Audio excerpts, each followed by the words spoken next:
Alright, kay star of the new gen Jillian Ward, tampok rin sa KMJS Gabi ng Lagim ang ilang talented actors ng henerasyon ngayon. Kabilang dyan ang sparkle actor na si Miguel Tan Felix na gaganap ng isang seaman sa pelikula. Chika ni Miguel, hindi siya nagdalawang isip na tanggapin ang role. Ang multi-awarded actor na si Elijah Canlas, aminadong natakot sa pag-shoot sa gubat at in-enjoy lang ang oportunidad. Gaganap naman siyang isang Pinoy mythical character. Ang isa pang sparkle actor na si John Lucas, humugot naman ang inspirasyon at emosyon sa panonood ng horror films. Tampok din sa pelikula ang sparkle actor na si Nikki Ko na nagkaroon ng spooky experience habang nasa shooting.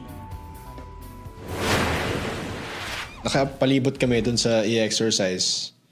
Tapos biglang may tumunog sa gilid. Walang ganon, sabi ng props. May head. Nagtanong kami, may ganon ba dito? Wala. Oh my God. Tapos naghanap kami, baka may cellphone, baka may nantitrip. Wala talaga.